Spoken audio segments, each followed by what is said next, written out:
नमस्कार, मैं हूं रिपु मिश्रा। आप देख रहे हैं चंपारण मिरर। बिहार में शिक्षकों का तबादला ट्रांसफर की प्रक्रिया शुरू है।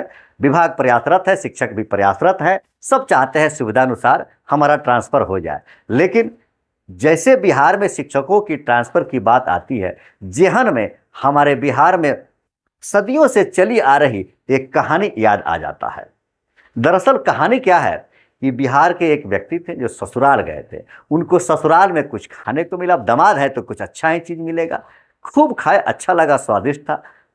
खाकर जब वहां से चले तो पूरे रास्ते भर याद करते आए कि घर चलूंगा तो पत्नी से कहूंगा कि यही बनाकर हमें खिलाएगी।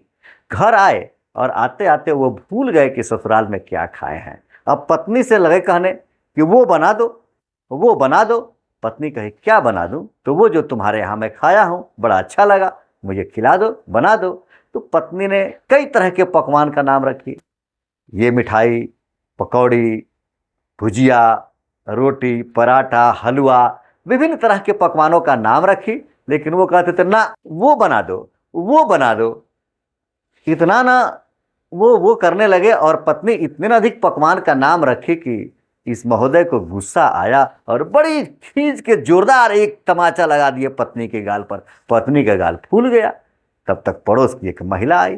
वो देख कर करे, अरे काहे ऐसे मार दिए हैं कि इसका गाल पुआ जैसा फूल गया है। हाँ हाँ हाँ हाँ, ये तो कह रहे थे हम बनाने के लिए, नहीं बना रही थी। तो पुआ उनको याद नहीं आ रहा था और गुस्से में आकर मार दिए। बिहार सरकार और बिहार सरकार के शिक्षा विभाग की कमोबेश कुछ नीति इसी तरह की लग रही है बिहार में शिक्षकों के ट्रांसफर को लेकर के कि कैसे ट्रांसफर किया जाए।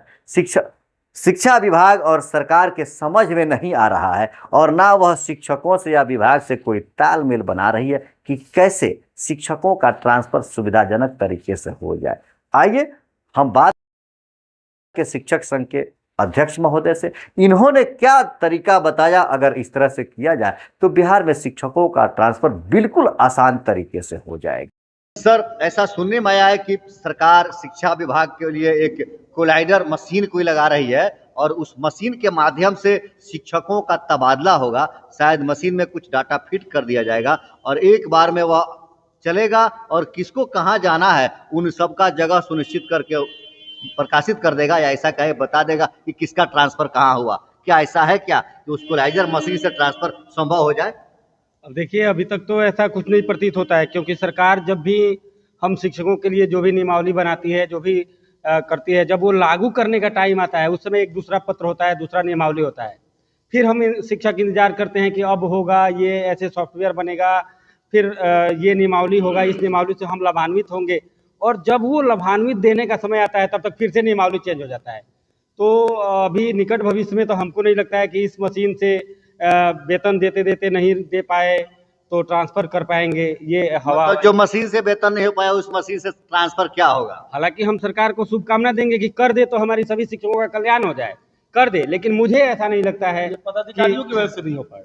सरकार चाहती है लेकिन इनके जो पदाधिकारी हैं वो नहीं चाहते हैं और वो सरकार की किरकिरी कराना चाहते हैं और सरकार को बदनाम करना चाहते हैं और जानबूझ के ये पदाधिकारी जो है ये तमाम फंदा लगा रहे हैं। 17 साल हो गया जनाब इनको नियमावली बनाने में। अब कितना 17 साल लगेगा इनको ट्रांसफर करने में ये भगवान ही जानता है, जब तक के सारे टीचर के रिटायर कर जाएंगे।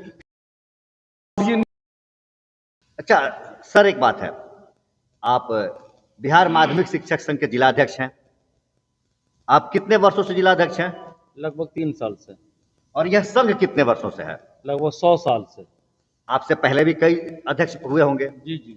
क्या आपको ऐसा मालूम है या आपके साथ ऐसी कोई घटना घटी है कि आपके जिला में जो भी शिक्षा पदाधिकारी रहे हों, कभी शिक्षकों की समस्या के लिए कोई बैठक किए हों और उसमें आपको या आपसे पहले वाले किसी अध्यक्ष महोदय को बुलाए हों और आप लोगों से डिस्कस करके, वार्तालाप करके किस समस्या का समाधान करना चाहते हो?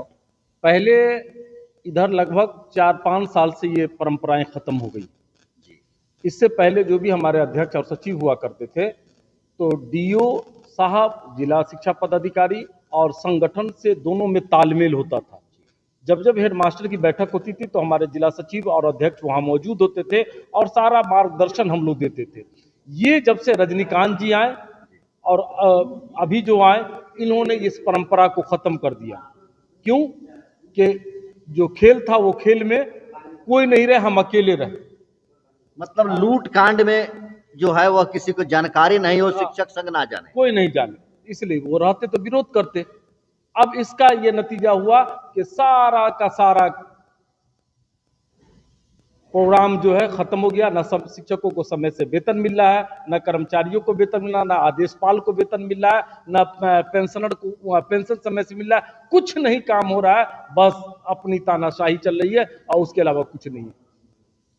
हकीकत यह है कि जिस तरह बीडीओ साहब को, डीएम साहब को एसडीएम बनाकर भेजा जाता है, बीडीओ साहब को सीओ बनाकर भेजा जाता है, उसी तरह इन पदाधिकारियों को, इन कर्मचारियों को भी कुछ सरकार को चाहिए कि कुछ स्कूलों में 6 महीना साल भर तक इनसे पढ़वाया जाए और वहाँ के रहन सहन और वहाँ के वातावरण के बारे में जानकारी ले, वहाँ का ज्ञान प्राप्त करे, तब ये फिर कार्यालय में आके डीओ या डीपीओ या कर्मचारी जो है वो बने, तब इनको काम इनसे होगा। इनको जानकारी नहीं कि कैसे शिक्षा विभाग चलता है।